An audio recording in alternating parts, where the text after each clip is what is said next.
Right, this is the 3/4 view for the Loomis head for your Loomis head progressions. You will have created the profile view and the front view already.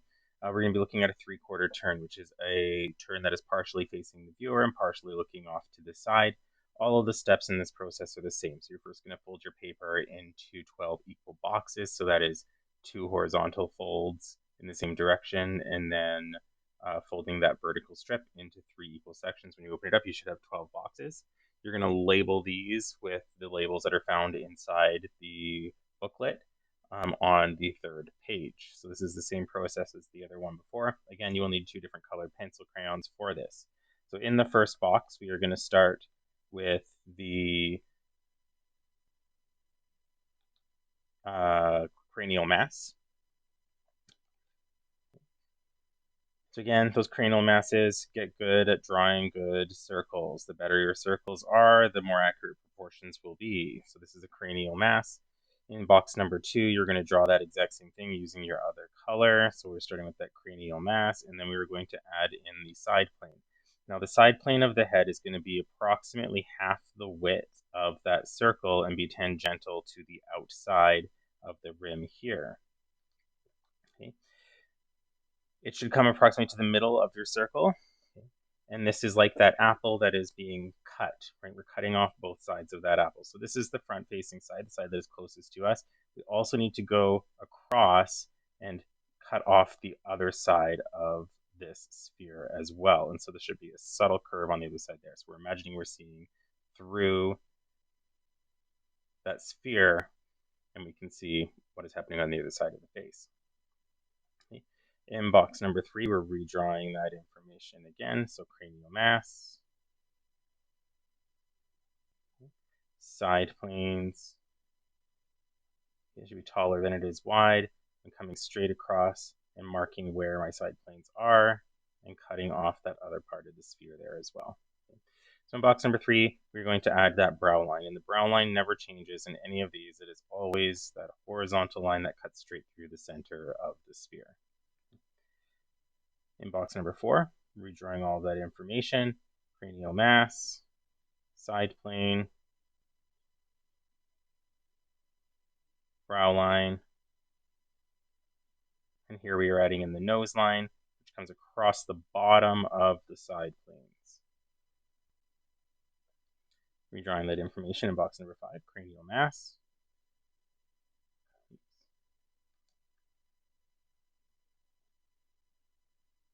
side planes,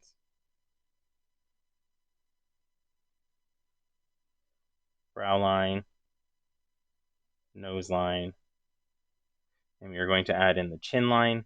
So this distance from here to here, we're going to create the same distance going down to locate the chin. And it needs to be off to the left of the face slightly, or in the direction that we're facing. Otherwise, it's going to be off-centered and look a little bit strange. And that should be in my opposite color there. There's my new line. All right, box number 6, repeating that information. Cranial mass. Get good at drawing those circles. Side plane. Brow line. Nose line. Chin line. And here we're going to add in the center line. Now the center line is going to go from the midway point on the front plane of the face, which is between these 2 points here. So the center of that line, from the brow line down to the chin, it's going to drop almost vertically, and I'm going to angle it slightly back towards the neck. And then on the top, I'm going to hook it up around the forehead and over the top of the head. Remember, this is a sphere, not a circle, and so it needs to follow the curvature of that form. So across the top of the head, to the forehead where the brow line is, and then down to where it's going to be the center of the chin. So that's your center line. In box number 7, we are going to add in our ear, starting with our previous information. So cranial mass, side planes, brow line, nose line, chin line, from the center of the brow down to the center of the chin, and then up over the top of the head is that center line. And we're going to add in our ear. So I'm going to divide my side plane in half vertically to create 4 equal quadrants. 1, 2, 3, 4. In the lower rear quadrant is where my ear is going to go, and this is going to line up with the top of the brow line and the bottom at the nose line. Okay, so we're looking for that lowercase b. In box number 8, repeat all of that information. Cranial mass, side plane, brow line, nose line, chin line, center line, up and over, divide the side plane, and place your ear.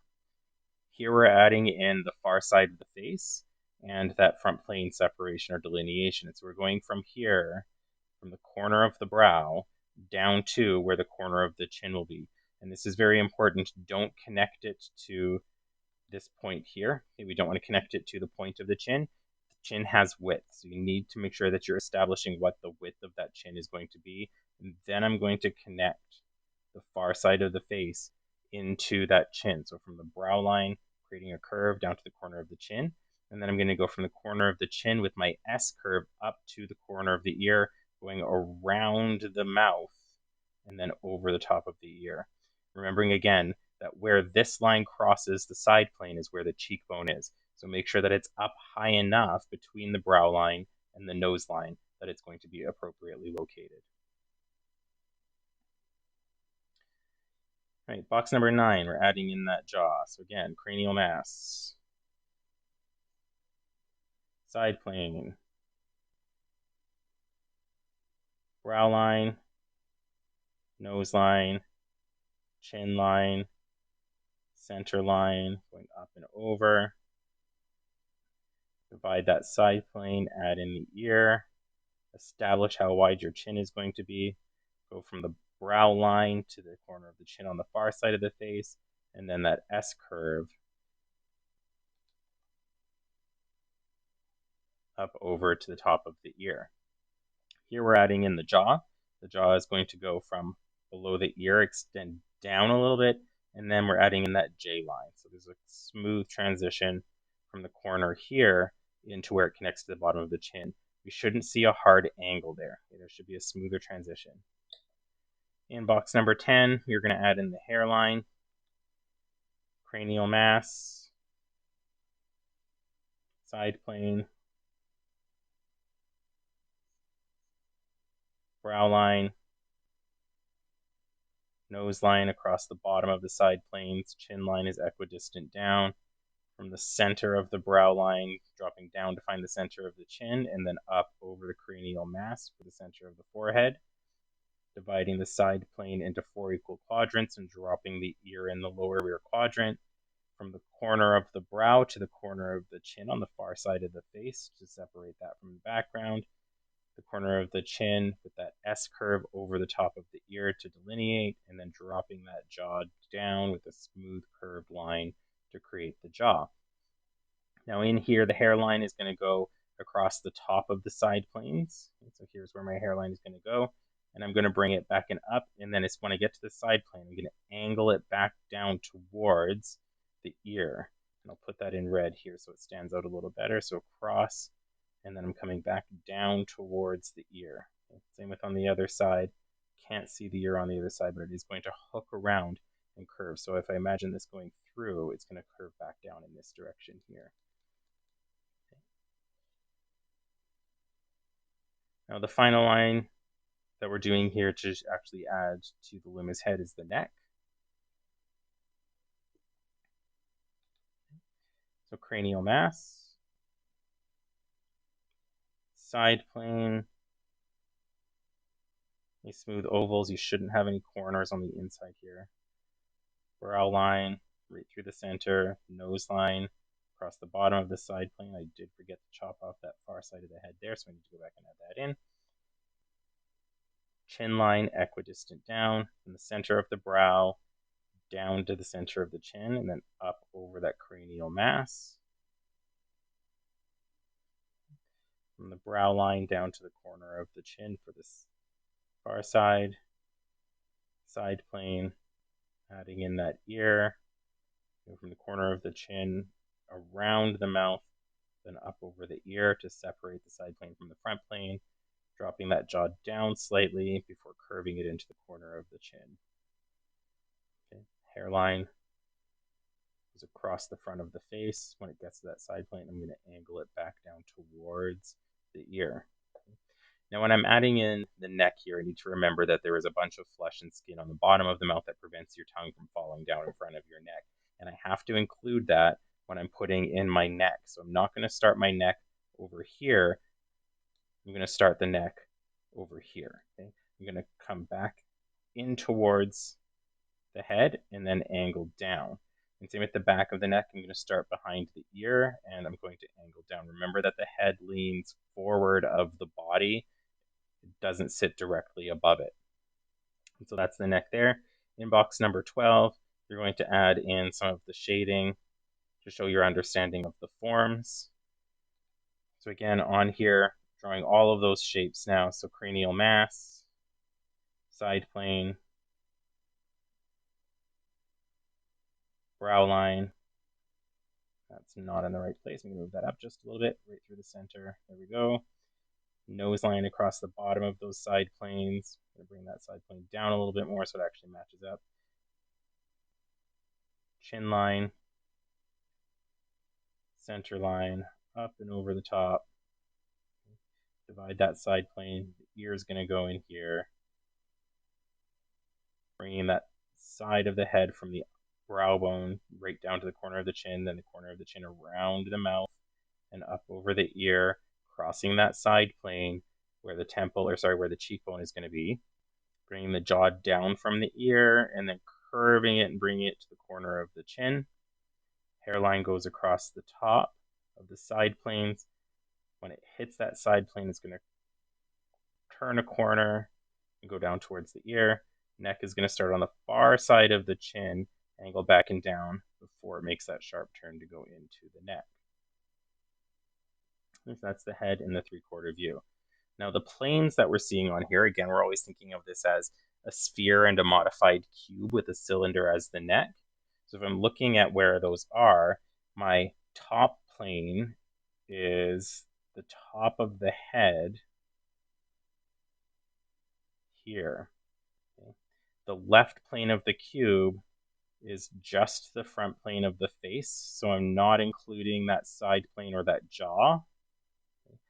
I'm not worrying about eye sockets or any of those things right now. We're going to add those when we get to studying facial anatomy. And then the right side plane is the back of this cranial mass and includes the jaw. And so there's my 3 planes, just like the 3 planes of a cube, right? So if I have a cube here, this is the top that matches here. This is the front face, and then this is the side plane here. And so I can map these out with my values based on what I see and understand there. And so this top plane is going to remain rather light.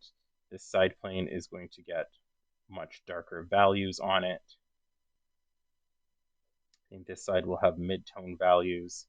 And then I need to consider where my gradients will fall, remembering that when light hits a surface, the closer it is to 90 degrees, the brighter the light will be there. On a curved surface, it works the same. The further it moves away from 90 degrees, the darker that surface will be. And so if my light is shining from above here, it's going to be brightest right on the top.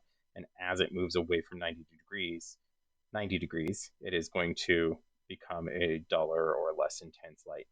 For the neck on the bottom, just think of it as a cylinder. So I'm going to start darker on these outside edges and create a gradient that gets lighter as it moves towards the center.